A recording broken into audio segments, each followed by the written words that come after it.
Muito bom dia a todas e a todos. Começamos mais uma live da nossa sequência Fitocura e hoje eu vou fazer uma mistura da live Fitocura e também do Perguntas e Respostas. Eu quero misturar um pouquinho, né? Hoje eu vou falar de plantas que são boas para gastrite e eu quero deixar um tempinho, então eu vou me policiar e vocês vão me ajudar aqui também a não gastar tanto, gastar não, né? Não usar tanto tempo falando das plantas, para eu poder abrir um tempo de perguntas e respostas, para a gente poder conversar um pouquinho mais, né? Eu queria saber o que que vocês ficaram de dúvidas, principalmente, né? Principalmente todo mundo, quem está chegando agora, ou quem está acompanhando todas as lives, né? A gente fez várias lives juntos aqui. Então eu quero saber assim, como é que vocês estão no estudo, o que que ficou de dúvida, qual que é a recomendação, eu trouxe até, né, um papel aqui para eu anotar o que que vocês querem, mas eu quero só finalizar o nosso tema de ontem, então para quem não esteve ontem, ontem nós falamos de como tratar uma gastrite. Antes de ontem, eu falei como uma gastrite se forma, qual é a fisiopatologia da gastrite, quais são os hábitos alimentares, hábitos na nossa vida que formam uma gastrite. Aí ontem eu falei como tratar essa gastrite e hoje eu quero falar assim, que plantas que a gente pode usar. Então, bom dia, pessoal, todo mundo que está entrando, maravilhoso, vamos ter um ótimo momento de estudo aqui. Falem para mim, quem, né, está acompanhando. Primeiro, vocês estão me escutando? Tudo bem? Eu gosto de bater, né? Quem está aqui no Instagram, YouTube, Facebook, vocês estão me escutando? Tá tudo bem o áudio? Bom dia, Daniel. Sim, ótimo. Legal. Tá bom. Então, tudo certo. A Amélia falou, vou assumir que estamos com que vocês estão me escutando bem, né? Nós vimos ontem que o nosso principal motivo, vou começar, hein, gente, já então, vamos lá, né, vamos estudar, aproveitar. Nós vimos ontem que o nosso principal motivo de desequilíbrio no estômago, onde formam as gastrites, né, estômago e duodeno, finalzinho do estômago, são um desequilíbrio, um desequilíbrio entre a secreção gástrica. Pergunta aí para vocês que estão aqui, qual é essa secreção gástrica? Qual ácido que a gente está falando?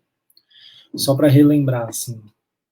Quem está me escutando e pode falar, né? Que estava aqui ontem ou que não estava aqui ontem, mas sabe. Qual secreção gástrica que eu estou falando que gera gastrite? Isso, Simone, muito bom. HCl, ácido clorídrico, exatamente.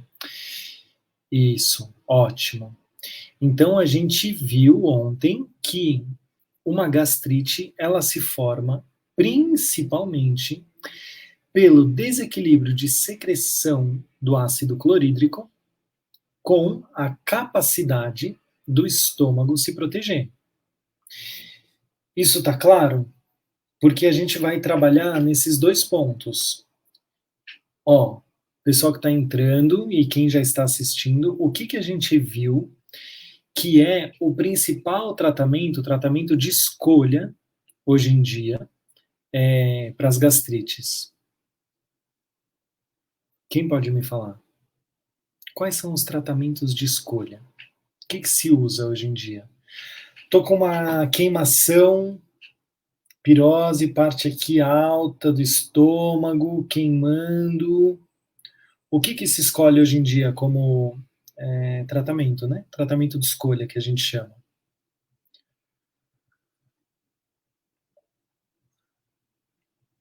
Quem pode me falar? Que a gente falou ontem. Na medicina contemporânea. A gente falou bastante, ontem eu usei bastante tempo para falar isso. Zol, ótimo, antiácido, isso. OLS, não entendi o que é OLS, omeprazol, isso. Então ontem a gente ficou bastante tempo falando sobre esses óis, né, da vida, e a gente viu como os antiácidos, eles são uma forma de inibir as bombas de prótons, que é uma bomba que tem uma troca entre hidrogênio e potássio. Nessa troca é liberado, é estimulado a liberação de ácido clorídrico. Então, os inibidores de bomba de prótons, eles são chamados antiácidos, que são os óis da vida. O primeiro que foi feito, né, mais famoso, é o omeprazol. Só que a gente viu também como, a longo prazo, isso tem vários efeitos colaterais, começando por piorar minha digestão, porque a gente sabe que no estômago, a longo prazo, né, a longo prazo, pensando numa digestão longa, né, na minha vida, eu não posso ter o estômago com um pH alcalino. Eu não posso. Tudo bem? Isso está claro para vocês? Vou deixar aqui que está muito barulho. Isso ficou claro? Quem está chegando hoje, não ouviu ontem, ou mesmo quem estava ontem, isso ficou. Vocês conseguiram absorver esse conhecimento? Que a gente não pode ter um estômago com um pH básico, ou seja, alcalino. Ai, gente.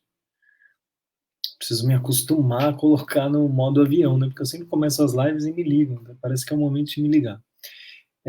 Então, você que está escutando essa live, quando for 10 da manhã, por favor, não me ligue. Isso você já sabe, né? Porque 10 da manhã, geralmente, a gente tem nossas lives. Então, isso, sim, tudo bem. Antiácido a longo prazo pode ser bem nocivo para a qualidade da minha digestão, para a absorção dos nutrientes, pode sobrecarregar os meus rins na filtragem, sobrecarregar o meu fígado. Lembrar que os antiácidos, eles vão ter um efeito longo no meu corpo, né? Eles duram 24 até 48 horas inibindo essa bomba de prótons. Então, tudo bem, antiácidos é um tratamento de escolha em momentos agudos, onde ele pode ser muito efetivo, mas a longo prazo ele pode causar muitos efeitos colaterais. Estão me seguindo? Então, por que a fitoterapia ela está ressurgindo, né? Porque a gente não pode falar, pelo amor de Deus, que a fitoterapia é uma coisa que a gente está estudando agora, né? Ainda mais vocês que estão aqui no Ayurveda, que a gente está estudando junto. Não dá para falar, gente, que a fitoterapia ela está chegando agora, né? A gente está relembrando da fitoterapia, está relembrando. Ontem alguém até falou assim, né? Que minha avó falava que o amargo é bom para o estômago. A gente está relembrando essas medicinas ancestrais. Mas por que isso está vindo com muita força? Porque grande parte dos remédios alopáticos, se usados a longo prazo, eles vão ter efeitos colaterais muito ruins para o nosso corpo. E a fitoterapia chega como uma alternativa, eu não diria, né? Para mim, por exemplo, não é uma alternativa, é minha fonte de saúde, de remédio principal, é minha via principal, não é uma via alternativa. A Vânia falou isso, Vânia, exatamente, foi você, né? Então, eu não chamaria de uma medicina alternativa, né? Eu diria uma medicina, é a medicina, mas os fitoterápicos, 98,5%, eles não vão ter um efeito colateral no nosso organismo, se bem utilizados na dose certa, mesmo a longo prazo. Tudo bem, gente? Ó, isso tá claro para vocês? Plantas, se a gente estudar um pouco, se a gente souber a fitoquímica, né, da planta, como que ela funciona na nossa fisiologia, é muito difícil dela ser nociva para o nosso organismo. Tudo bem? Isso está claro para vocês, assim? Eu acredito que foi criado um medo exacerbado das plantas, né? Assim, eu não sei se é uma teoria da conspiração na minha cabeça, mas assim, foi se criando um medo de usar as plantas, como se a planta fosse algo muito perigoso, né? Como se a planta, ela Nossa, cuidado com os chás, cuidado com isso. Assim, não é bem assim, gente. As plantas não são tão perigosas. Na verdade, as plantas não são perigosas. Existem algumas plantas, né, assim, medicinais, falando medicinalmente, que a gente tem que tomar muito cuidado e mais atenção, porque a faixa terapêutica, né, da planta. Vocês sabem o que é faixa terapêutica? Alguém aqui sabe o que é faixa terapêutica? Já que hoje é o nosso dia de fitocura, né, onde a gente fala de fitoterapia, de plantas, esse é um tema que eu vou abordar muitas vezes com vocês, né? Vocês sabem o que é faixa terapêutica de uma planta?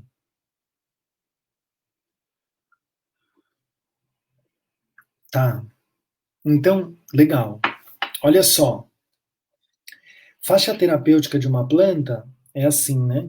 Eu, eu acho que daqui a pouco eu vou começar a fazer essas lives com flip chart, porque eu estou acostumado a desenhar e escrever nas aulas, né? Então aqui eu fico meio engessado para falar com vocês, mas mesmo assim eu vou tentar mostrar nas minhas, vou desenhar aqui, né? Faixa terapêutica, pensa num gráfico, né? X, Y. Faixa terapêutica, não é a parte vibracional, estou falando de um lugar bem químico da planta, tá? A faixa terapêutica é o lugar onde ela atua, olha que simples, terapeuticamente no nosso organismo.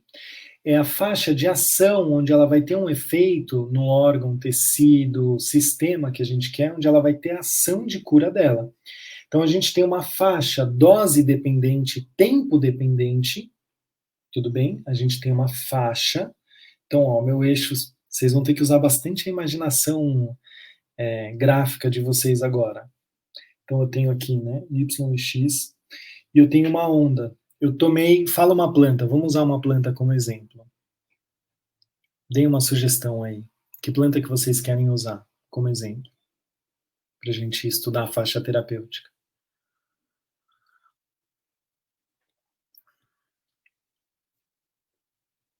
Bem-vinda, Cíntia. Vamos estudar. Fala uma planta, gente. Que planta que a gente vai usar?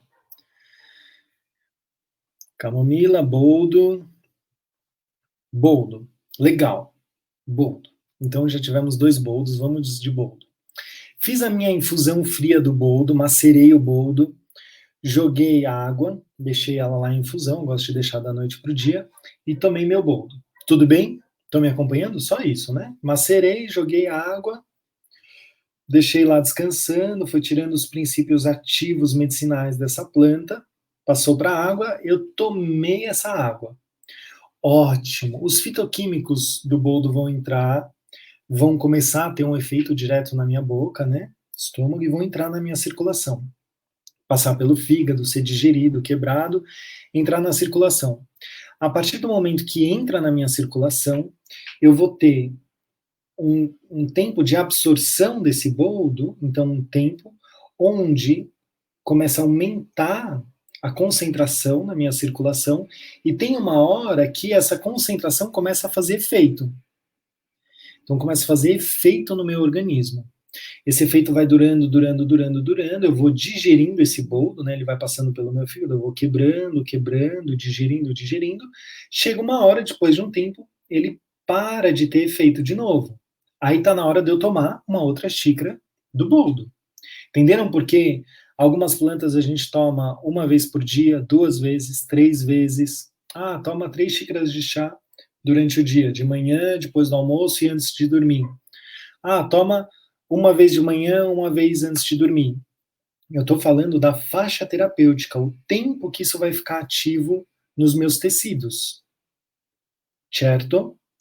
Agora, a faixa terapêutica, hoje vocês vão ter que. Eu já estou passando coisas bem mais assim específicas para você, que hoje é o nosso dia de falar sobre fitocura. Então, estudar as plantas, né? E uma das primeiras coisas que a gente tem que saber é a faixa terapêutica. Agora, olha só como é importante. Abaixo dessa dose que eu desejo que tenha efeito no meu corpo, eu vou entrar numa subdose. Não vai ter efeito. Ah, eu tomei uma infusão muito pouquinha de boldo. É claro que não vai ter efeito, é uma coisa assim bem química, né? Não vai ter o efeito químico desejado. mas não vai chegar nesse lugar. Então, abaixo dessa dose desejada é uma subdose. Eu não cheguei no efeito que eu queria. Aí na dose certa eu tenho a faixa terapêutica, que é o que eu falei para vocês. E se eu tomar uma dose acima do que o meu corpo aguenta, eu vou ter uma sobredose. As famosas overdose. Então eu vou ter uma overdose. O que é uma overdose? É uma dose em excesso, que meu corpo não dá conta de metabolizar. Então, a faixa terapêutica das plantas, geralmente elas são muito amplas, é isso que eu quero falar. Vai ser muito difícil você ter uma overdose de boldo, gente. Vai ser muito difícil você ter uma overdose de uva, de suco de uva, de gengibre, de cúrcuma. Ah, mas eu ouvi no noticiário que a cúrcuma em excesso, ela pode ser nociva para o fígado. Pode, gente. Só que a gente tem que parar e ler esses artigos que saem, assim. Então, geralmente, você pega assim, a cúrcuma é nociva para o fígado. Aí você vê as doses que eles fizeram, e geralmente são experimentos em ratos, né? Coitados dos ratinhos. Eu não sou muito a favor de ficar judiando dos ratinhos, mas eles pegam doses assim, quando você for ver a quantidade de grama por quilo corporal, é algo que só se você morar numa fazenda de cúrcuma e você comer toda a sua plantação de cúrcuma em 2 dias, assim. Então, é muito difícil de você entrar numa sobredose usando as plantas. Por isso que é tão seguro, é tão bom usar as plantas. Estou falando da planta fresca, tá? A planta que a gente compra no mercado, que a gente compra nas cerealistas, que a gente planta, né? Ou seca ou fresca, mas eu não estou falando do extrato seco. Extrato seco já é diferente porque é uma concentração muito maior, né? Ela é concentrada. Então, vocês entenderam o que é faixa terapêutica? Eu passei um conhecimento muito importante agora, né? Pegaram faixa terapêutica, sim, médio ou não? Vocês podem me falar aqui, eu posso dar uma breve resumida. Sim, Vânia, ótimo. Ótimo. Então, legal. É por isso que é tão seguro a gente trabalhar na terapêutica, no nosso consultório, nas prescrições com plantas, principalmente quando a gente fala de chá, folhas, né? Isso é muito seguro e muito efetivo. Sim, existem algumas plantas que a faixa terapêutica é muito curtinha. É muito pequena, é muito difícil de você acertar a dose terapêutica. Logo, a gente não vai usar essas plantas, simples assim. Não são plantas que entram na nossa prescrição diária. Você não vai prescrever sobre. Você não vai prescrever a veloz, que é uma planta que tem um efeito muito medicinal, mas ela pode ser altamente tóxica. A faixa terapêutica dela é um risco, assim. Você tem que acertar esse risco para aquele indivíduo. Ou seja, é um risco você usar, né? A Maíra está falando, fala sobre a cannabis, perguntaram acima. Vou falar sobre a cannabis. Posso eu falar sobre a cannabis depois? Deixa eu falar sobre primeiro o estômago, que é o que a gente estava seguindo na linha, né, nossa linha de raciocínio, mas daqui a pouco eu falo sobre a cannabis. Quem quer saber sobre a cannabis, só para eu saber? E qual que é a pergunta, né? Fale assim, qual que é a pergunta? Então, o que a gente procura numa planta? O que a gente procura numa planta que seja medicinal para o meu estômago? Primeiro, uma planta que vai reequilibrar a excreção quando joga o ácido clorídrico no lúmen, na luz, né, do meu estômago. Então eu tenho que pensar numa planta que vai dar uma equalizada, porque algumas vezes eu estou jogando excesso de ácido, raras vezes, e principalmente plantas que são gastroprotetoras. O que é uma planta que é gastroprotetora, que protege o seu estômago? Lembra que a gente falou o que começa a acontecer com quem tem gastrite? Que a gente começa a ter lesões na parede do estômago, inflamações, fissuras, ranhuras, que a longo prazo podem se formar úlceras, né? Eu posso ter, inclusive, uma uma fissura mesmo, né? Eu posso abrir uma úlcera, um buraco, de tanto que eu machuquei a parede desse estômago. Geralmente, só relembrando, o que machuca a parede do meu estômago é, primeira causa, né? H. pylori, a Helicobacter pylori, que é uma bactéria que machuca, né? Que agride a parede. Depois, anti-inflamatórios não esteroidais, isso também é altamente nocivo para a parede do estômago. E depois, alimentação e hábitos e tudo mais. Mas a gente sabe, no Ayurveda, né? Eu falei assim, né? A gente sabe que a gente pode fazer assim, ó. Então, primeiro, hábitos, alimentação, nananana. Lembrem que eu falei ontem, né?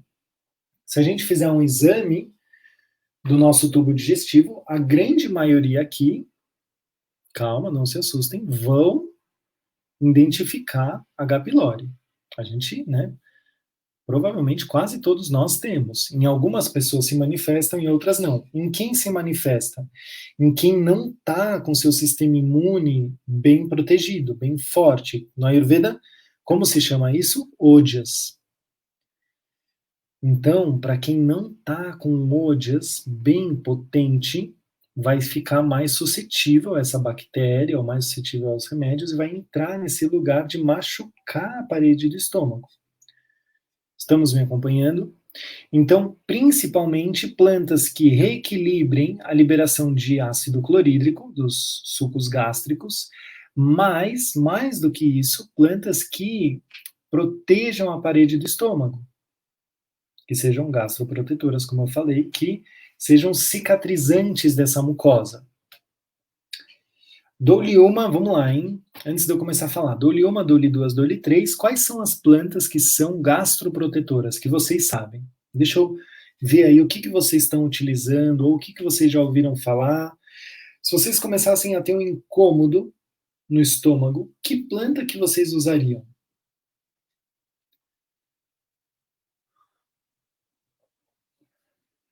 O que, que teria aí na farmácia da sua cozinha ou do seu consultório, né? O que, que você receitaria? Então já ouvimos espinheira santa, maravilhoso, boldo, gengibre, espinheira santa, espinheira santa. Espinheira santa é a vencedora, né?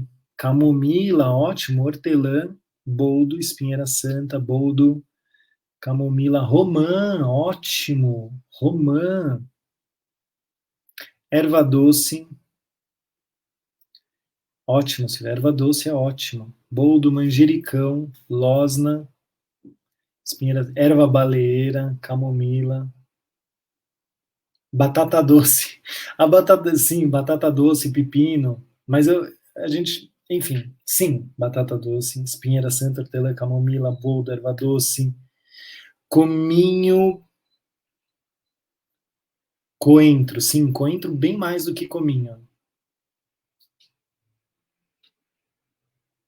Couve com inhame e hortelã. Na Ayurveda a gente não usaria tanto assim. Endro, maíz estrelado? O que, que seria o maíz estrelado? Capim-cidreira, carqueja, ótimo, um grande amargo, maravilhoso, gente. Alcachofra, isso, Daniela, ótimo. Gengibre. Gente, maravilhoso, vocês me falaram assim, cravo não, cravo a gente não usaria. Como cicatrizante e protetor anis, anis estrelado, ótimo. Anis também não, a gente não usaria como protetor da parede do estômago, não assim como planta de escolha. Agora, as outras que vocês falaram, assim, na sua grande maioria, sim, sim, elas são protetoras da mucosa gástrica e elas reequilibram a liberação de suco gástricos. Olha só que legal, né? Que maravilhoso, assim, eu fiz uma pergunta e vocês falaram já as principais, assim. Então, gente, uma plantinha simples, que às vezes a gente dá pouca bola, né? Como a camomila. Camomila é muito protetora da mucosa. Bom, a espinheira santa, né? Eu acho que foi a grande vencedora aqui do nosso bolão. Então, espinheira santa, realmente, a Maitenus ilicifolia, né? A Maitenus, ela é altamente protetora. altamente. A gente tem que usar não, né? Mas assim, é uma planta de escolha para o tratamento de gastrites. Ela não só é cicatrizante e protetora da mucosa gástrica, né, da parede, então dessas fissuras, dessas ranhuras, desses machucados, mas ela também é bactericida. Então ela vai ajudando a eliminar isso que a gente tem de bactérias, né, tanto gram-positivas quanto gram-negativas, a gente tem essas bactérias que vão sendo eliminadas pela espinheira santa. Quem pode me falar, quem já está mais por dentro das plantas aqui, já que a gente está falando da espinheira santa, e pode me falar qual é o principal problema da espinheira santa na prática? Quem pode me falar assim? Tudo bem, eu quero usar a espinheira santa. Qual é o principal problema? Onde a gente encontra um entrave de usar a espinheira santa?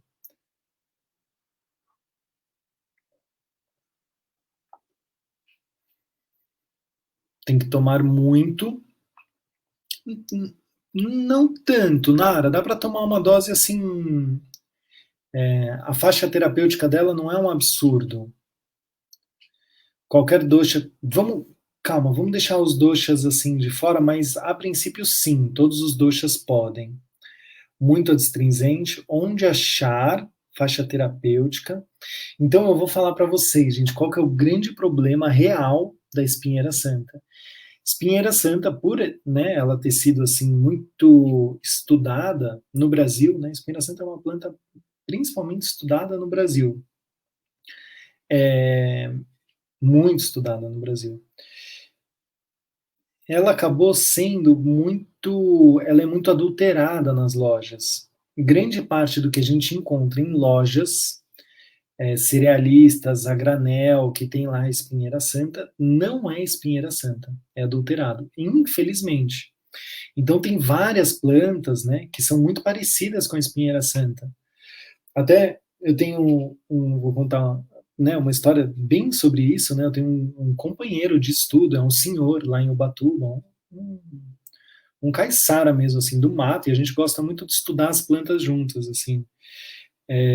A gente entra no mato, vai pesquisar, vai atrás, e eu mostro umas para ele, ele me apresenta várias plantas, e uma vez ele chegou lá em casa, né? Ele me chama de maestro, né? Eu chamo ele de professor, ele me chama de maestro. Ele, ô maestro, achei a espinheira santa que a gente estava conversando, né? Eu, nossa, demais, né? Achou espinheira santa, maravilhoso, vamos lá ver. A gente foi lá, entrou no mato e tal. Eu olhei e falei, era muito parecida a folha, assim. É que não tem como eu não vou compartilhar a tela aqui que vai cair a live, não vai dar certo. Mas eu tenho as fotos, né, dela. E era muito parecido com a espinheira santa. Só que, enfim, a árvore era diferente, o fruto, né? O fruto da espinheira santa, ele é bem característico, né? E eu, putz, eu dito, eu acho que não é, hein? Tô achando que não é.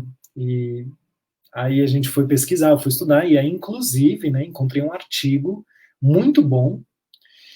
Ó, pessoal do suporte aqui, a gente tem que ver um jeito de eu poder compartilhar material com o pessoal que está assistindo, de vocês terem acesso. A gente tem que pensar, eu estou falando isso só para não esquecer, né? Porque, por exemplo, esse é um material que eu adoraria compartilhar com vocês, né? Que daria um brilho para essa nossa aula, para essa nossa live de hoje. Então, aí eu fui pesquisar, e inclusive achei um artigo super legal comparando, né, as folhas que se usam para adulterar, para falsificar a espinheira santa, Maitenus, e como que é a morfologia, como a gente entender, saber que é mesmo a Maitenus. Então tem várias, né, o jeito que são, enfim, tem várias coisas assim, bem da biologia, mas que são simples de entender, que você olha e fala, isso aqui não é. Então, esse é o único problema que eu vejo, assim, é o único problema, porque você receita espinheira santa, a pessoa vai lá numa cerealista, compra, toma uma semana o chá e fala, pô, esse chá aqui não senti efeito, não... A Silvia está perguntando por que adulteram? Porque é mais barato, né? É mais barato. A espinheira santa ela começou a ficar muito escassa, porque ela começou a ser muito usada, Então ficou mais escassa, diminui, né, a oferta, aumenta o preço.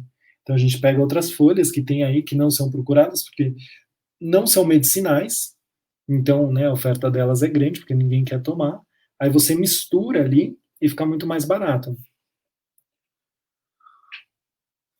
Fora isso, gente, realmente a espinheira santa é uma planta que eu diria planta de escolha, né? A gente pode dar para os 3 doxas, e a planta de escolha para proteger a mucosa.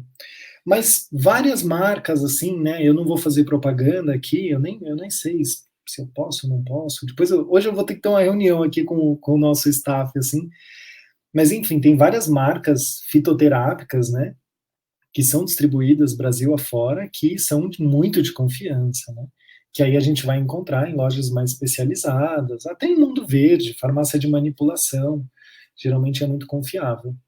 Então aí você encontra realmente a espinheira santa. Se não compra a granel, assim, a probabilidade de você estar comprando uma espinheira santa que não é espinheira santa e não ter efeito é muito grande. E aí é muito ruim, né? Porque você passa o tratamento para o seu paciente, ele vai, né, acredita, põe fé no seu tratamento, faz o tratamento e não dá certo. Então isso gera um desgosto, né, tanto da parte do paciente quanto nós, como terapeutas, a gente quer ver a pessoa melhorar. Ó, eu me curei da minha gastrite com tintura de espinheira santa. Sim, ela funciona, gente. Isso não é. A gente tem que parar de achar que planta é uma coisa assim, é uma feitiçaria. É também, com certeza. Uma hora, quando a gente estiver mais aprofundado aqui nos estudos, a gente pode entrar na feitiçaria das plantas e tudo mais, mas tem uma bioquímica que é comprovada, assim, artigos e artigos e artigos comprovando a eficácia dessas plantas. Tá bom? Ótimo, gente. Então, espinheira, com certeza, né? Maitenus, ela é uma planta incrível, mas tem outras, inclusive que a gente pode colher, né? Quem mora em qualquer lugar no Brasil encontra super fácil. Por exemplo, vocês conhecem a pata de vaca? Isso, vou citar. Por exemplo, a pata de vaca. Eu não sei se você tem, Leti Fonseca, eu não sei se você conhece a pata de vaca e se tem aonde você mora. Aonde você mora? Que país você mora? Vamos ver o que tem aí.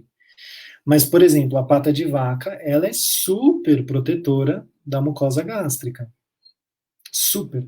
Por quê, gente? A gente tem que pensar que as plantas que são adstringentes, como a pata de vaca, como a goiaba, né? A folha delas que são bem adstringentes. Quem pode me falar o que a pata de vaca não? O que o sabor adstringente faz quando você põe na boca? Quem me fala o que acontece? Bruxelas, Bélgica. O que acontece quando você põe um caju na boca? Masca uma folha de goiaba? O que pode acontecer na sua boca? O que você vai sentir? Qual é o efeito que o sabor adstringente tem nas minhas mucosas?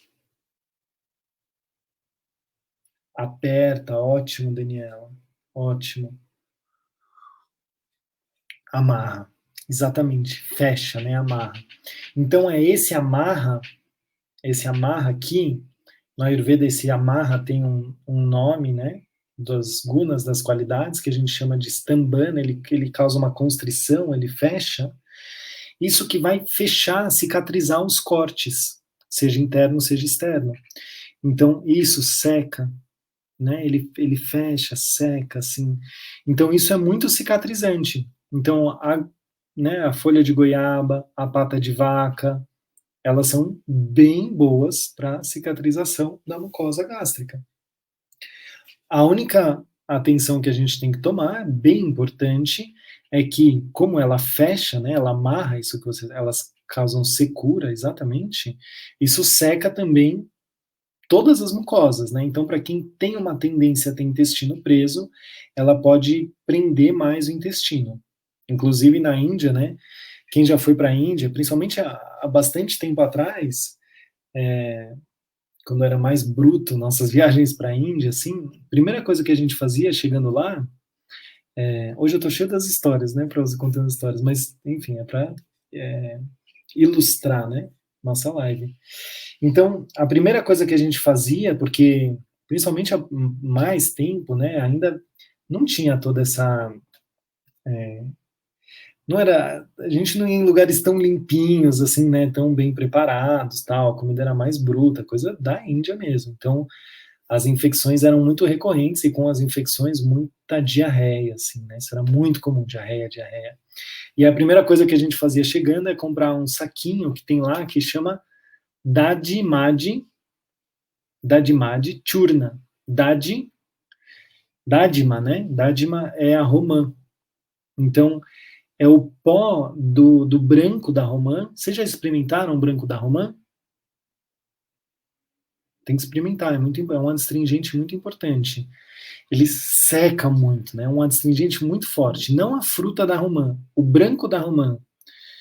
E o branco da romã ele é muito adstringente. E ele seca, né? E quando seca causa essa constrição, assim, parece que fecha o rosto, tudo, né? Trava, vocês não aperta. Até foi engraçado ontem, né? Pulando de uma história para outra, eu achei uma árvore de romã. A gente está passando um tempo em São Paulo, que a gente está na cidade, e eu acostumei muito o Manu a comer comida de árvore, né? Quando a gente passeia no mato, na floresta, eu vou colhendo as coisas e dando para ele. E aí fazia tempo que ele não comia nada direto da árvore. Eu estava ficando um pouco chateado com isso. E eu, né, caminhando com ele aqui, quando eu chego perto de uma planta, ele já faz assim, né? Ele já abre a boca para receber. Eu falo, filho, isso eu não posso te dar, porque isso é tóxico. Essa planta não é de comer. Aí ontem, infelizmente, a gente achou uma árvore de romã.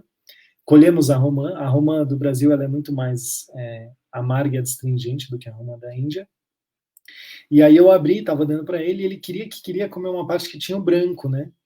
E eu te, não, filho, come só essa parte, come só essa parte. Aí uma hora ele, né, queria tanto, falei, tudo bem, experimenta, né?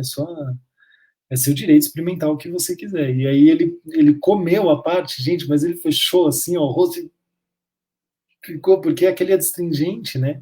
Imagina uma mucosa toda novinha, né, receptora, não é que nem as nossas mucosas que já tomaram shoyu, glutamato e tudo mais que pode, né?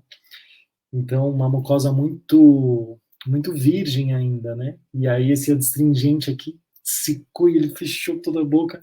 Falei, nossa, olha o efeito forte do adstringente. Então é isso, né? O adstringente ele causa essa secura, esse fechamento, mas isso é cicatrizante também. A gente tem que tomar cuidado para não secar o intestino. Por exemplo, a romã na Índia, Dadimadi Churna, né? Esse churna, esse pó da dádima, da romã, do branco da romã, a gente usa quando está viajando, principalmente na Índia, para, quando entra em estados de diarreia, prender o intestino, né, e não entrar em desidratação e tudo mais. Então, não, o boldo não prende o intestino, ele não tem esse efeito. A longo prazo, se você usar demais, você tiver um dosha mais vata, você pode prender o seu intestino via agravação de vata. Tudo bem? Então, eu falei da pata de vaca, mas tem outras plantas, por exemplo, o alcaçuz, que é ótimo protetor das mucosas. Então, a Glycyrrhiza glabra, ela é incrível, né? O chá de alcaçuz, o pó de alcaçuz, em pequenas quantidades, ele já é muito efetivo. Existe uma planta que é proibida, né, de uso interno aqui no Brasil, e ela tem que ser muito bem manipulada para não ser tóxica para o nosso organismo. Então, atenção, eu não estou recomendando para vocês, isso não é uma recomendação, porque seria altamente proibido, eu só estou falando do efeito medicinal dela, que é comprovado, né, cientificamente, inclusive em mementos fitoterápicos, né, de fora do Brasil, onde a Anvisa não tem poder, né, a babosa, ela é recomendada, né? Ela faz parte de mementos fitoterápicos, né? O memento inglês, por exemplo, que é o que a gente tem como referência, né, de memento fitoterápico, é recomendado a babosa. Então a gente sabe que o gel da babosa, só que muita atenção, hein? Não é para vocês pegarem e tomar a babosa em casa, porque realmente ela pode ser muito irritante do intestino se você não souber usar bem a babosa. Ela realmente tem, né, antraquinonas, né, que são substâncias tóxicas, irritantes, que podem fazer muito mal para o seu intestino. Mas a babosa, por exemplo, ela é comprovadamente, né, cicatrizante das úlceras gástricas. Comprovada, a gente sabe, assim. E a gente sabe, né, como a Paula está falando aqui, que se a gente usar... Vocês já usaram em corte babosa? É incrível, assim. Você corta, você põe a babosa, faz um emplastro de babosa, fecha, né? Põe uma gase em cima, ela é muito cicatrizante. Primeiros socorros, assim. É incrível, né? É incrível. Inclusive ontem eu estava relendo isso, né? Nesse livro aqui eu peguei para eu ler, tá até aqui do meu lado, que é o Ashtanga Hridaya. Só que esse é o volume 3, né? Que esse já é o terceiro volume. E aí ele fala bastante, né? Porque aí são coisas mais específicas de cirurgia, de cortes, primeiros socorros, e ele fala, né? Como usar a babosa, o ghee, o mel como cicatrizantes. É muito legal. Sim, aloe vera é vida, a Mari está falando, né? Exatamente, exatamente. É maravilhoso. Para queimaduras, a babosa é demais. E ela serve também para o nosso meio interno. Tudo bem? Então, babosa, alcaçuz, pata de vaca, folha de goiaba, são plantas que são altamente protetoras gástricas. A camomila que vocês falaram, o próprio gengibre, em pequenas quantidades, em chás mais fracos, ele regula, né, a secreção gástrica. Então, são todas plantas que a gente tem que usar no nosso dia a dia, até como uma prevenção de desequilíbrio gástrico. A gente, né, tem que ir usando no dia a dia. A Silvia está perguntando o nome do livro. Ele se chama Ashtanga Hridaya. É um grande livro, assim, né? É dos grandes clássicos. Mas eu não recomendo para quem está começando a estudar, começar a estudar pelo Ashtanga Hridaya, porque ele é mais complexo, né? Ele tem os sutras em sânscrito e depois a tradução. Então ele é bem um pouco mais, é um texto mais denso, assim. Chama Ashtanga Hridaya do Bhagavata. Mas é demais, assim. É demais. Mas para começar tem outros livros mais suaves. Então, ótimo. Então é isso, gente. Falamos da gastrite, plantas, né, para proteger e regular a secreção gástrica. E é isso. Eu falei, né, para vocês me ajudarem a não usar todo o nosso tempo para a gente fazer perguntas e respostas, mas a gente está quase no nosso final. É maravilhoso, mas é isso, né, gente? A gente está aqui para estudar e, enfim. Ótimo. Perguntaram aqui, tem contraindicação, exemplo, diabéticos? Qual planta você está perguntando? Semei, celebra semei. Erva doce é bom para o estômago? É maravilhoso, gente. Erva doce é uma planta incrível. Incrível, sim. Usem erva doce, chá de erva doce. É uma grande planta. Então, sim. Sim. Qual bibliografia vocês estão perguntando, Deucélia? Ah, ó, então, calma aí, vou responder aqui as perguntas aos poucos. A cannabis, o pessoal quer saber da cannabis, né? Cannabis. Então, calma. Primeiro, a Semei, Celebra Semei, perguntou: a babosa como cicatrização tem contraindicação? Como uso interno, isso não é uma indicação. Já falei aqui, vou falar de novo. Não é uma indicação de babosa, tá bom? Não é uma indicação de uso interno, vocês podem usar. Uso externo não tem contraindicação, assim, pode usar, mas uso interno, assim, qual é a contraindicação? Todas, a não ser que você esteja acompanhado por um terapeuta ou médico que sabe utilizar. Aqui não é uma indicação, tudo bem? Então, bibliografia para estudo. A Maíra falou, vamos postar no Telegram. Então, gente, quem quiser saber dos livros que a gente indica ou as apostilas, né, que a gente tem para quem está começando, entra lá no Telegram, se tiver alguma dúvida, né, pergunta para a gente no Instagram ou e-mail, vocês entram no grupo no Telegram, a gente tem um grupo no Telegram, né, onde a gente posta material mais específico para quem já está estudando mesmo, né, mais aprofundado, onde a Maíra passa meditações e respiração, seria um grupo mais de estudo, assim, do Telegram, então quem quiser, entra lá no grupo do Telegram, aí a gente passa a bibliografia. Tudo bem? Baixe o Telegram, é um bom aplicativo, é como se fosse um WhatsApp, assim, só que muito mais organizado, né? Isso, a Bianca falou, erva doce, camomila, espinheira santa, pata de vaca, hortelã, ramã, boldo, sim. Ipê roxo, sim. Mas não fica com as mais simples de serem utilizadas por enquanto, né?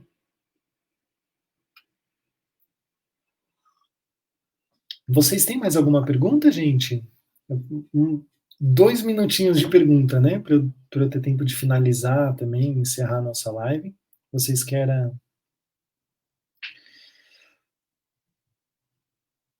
Capim-cidreira não seria erva de escolha. O capim-cidreira ele é muito bom como um sedativo suave, por incrível que pareça, né? Então, capim-cidreira sim como um sedativo suave. Ah, cannabis, eu esqueci de falar da cannabis. Que coisa, eu estou esquecendo de falar da cannabis, né? Porque, ó, gente, cannabis. O que vocês querem saber da cannabis? Qual que é alguém me fala uma pergunta mais específica? Eu vou falando então, tá? Vamos falar sobre a cannabis. Cannabis sativa, ou cannabis índica, como planta medicinal, ela sim é muito medicinal. Existem agora, né, cada vez mais estão saindo trabalhos com a cannabis, mas muita atenção, gente. Os efeitos medicinais principais da cannabis estão nos seus óleos essenciais, componentes voláteis. Então, que não podem ser carburados em alta temperatura. Tudo bem? Então, a cannabis, se você quer usar o efeito medicinal dela, existem textos muito bons sobre o efeito medicinal da cannabis, como anticâncer.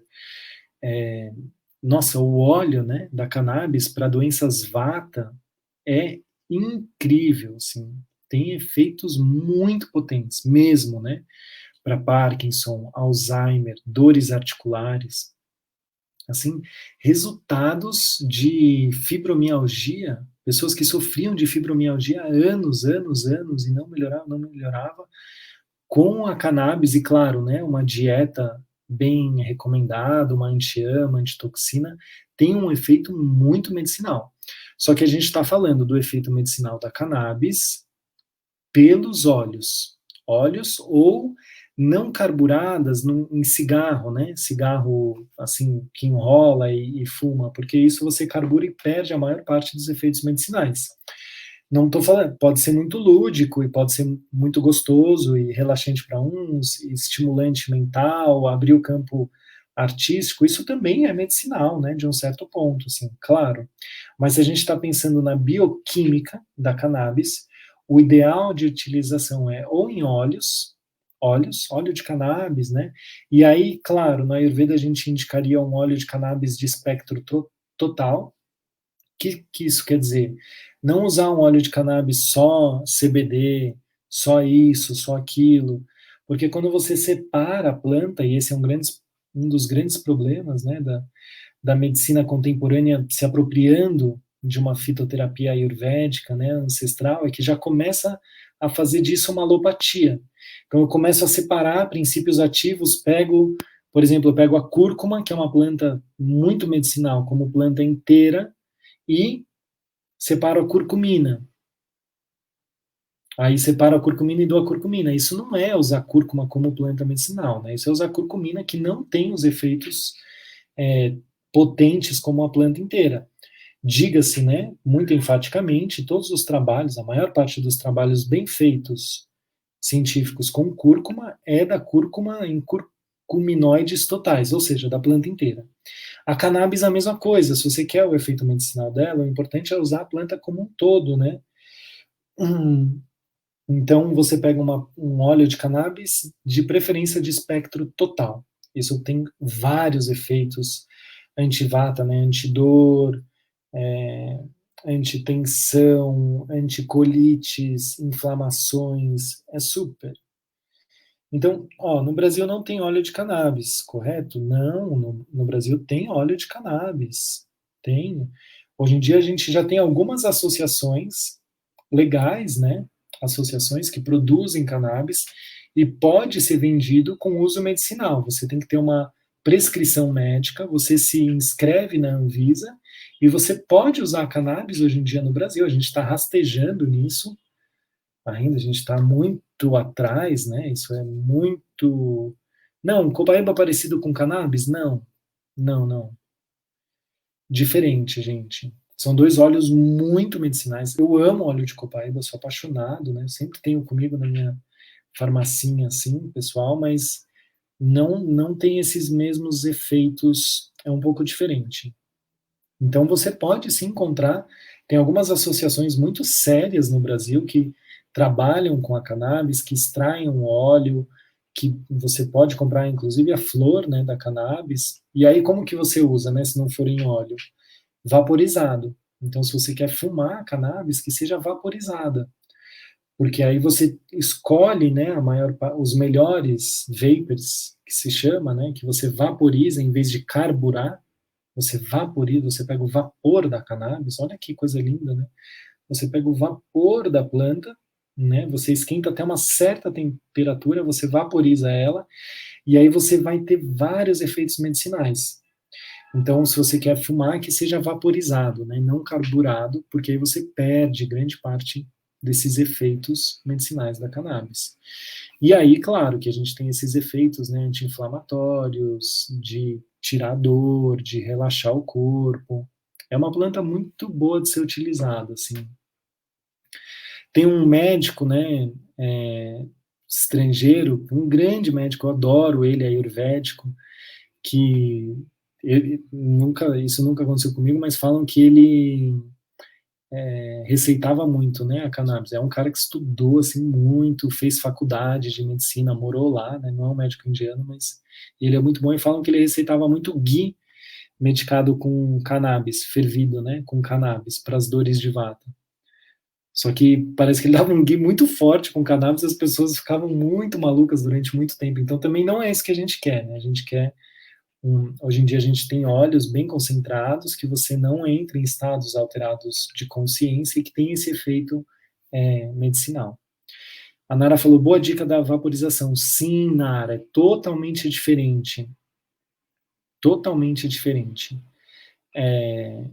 A vaporização tem um efeito muito medicinal, quanto carburar, um efeito mais lúdico, né? Quando você fuma, maconha, legal, assim, mas não é esse efeito que a gente está falando aqui. E aí a Dani falou, a cannabis não tem um efeito aéreo, principalmente quando você queima ela e o que você absorve é principalmente o THC. E aí dá esse estímulo, né? O THC, sim, ele causa realmente esse estímulo mais vata, né? Agora, se você usar em temperaturas mais baixas ou em forma de óleo, você vai ter um efeito mais relaxante, mais lubrificante do corpo. Por isso que é bem diferente. Tudo bem? Gente, eu preciso encerrar aqui, senão eu vou perder a live. Quero agradecer vocês mais uma vez por nosso tempo de estudo, pela disposição de vocês, né? Aqui, muito legal estarmos, né? Eu sempre falo isso, a gente está aqui estudando, se comprometendo, né? Em aprender, em se cuidar melhor dos nossos pacientes, para quem a gente vai prescrever. Amanhã é a nossa última live, a Maíra lembrou bem, dessa série de lives, né? Que eu gostei muito, então eu vou pensar um jeito de continuar fazendo de uma forma, não sei, aí eu vou avisar você, a gente avisa aqui nos posts. Não se esqueçam de se cadastrar na Semana da Boa de gestão. Quem perdeu alguma dessas séries de live, esse é um recado muito importante, vai ter a oportunidade de ver todas essas lives lá na plataforma da Semana de Boa Digestão. Tudo gratuito, livre para vocês, é só se inscrever e participar. Tudo bem? Todas as lives vão estar lá como um presente, um material bônus, assim, além das próprias aulas, né? E 2 recados importantes: se você se inscreveu, não esquece de confirmar o e-mail, eu sempre falo isso, muitas pessoas não confirmam o e-mail, por favor, gente, senão a gente fica maluco aqui, querendo que vocês venham. Ah, já me cadastrei, que legal, gente, vamos estudar, ótimo. E final da Semana da Boa Digestão, começamos nosso curso de formação. Então, quem está querendo, né, quem gostou mesmo, quem está querendo se aprofundar nesse conteúdo do Ayurveda divino, né, maravilhoso, se prepara que a gente vai abrir uma turma agora, finalzinho de janeiro, né? Legal, gente? Ótimo. Um beijo, bom dia para vocês, obrigado pela companhia aqui, é muito gostoso sempre, tá bom? E nos vemos amanhã às 10. Tchau, gente, um bom dia para vocês.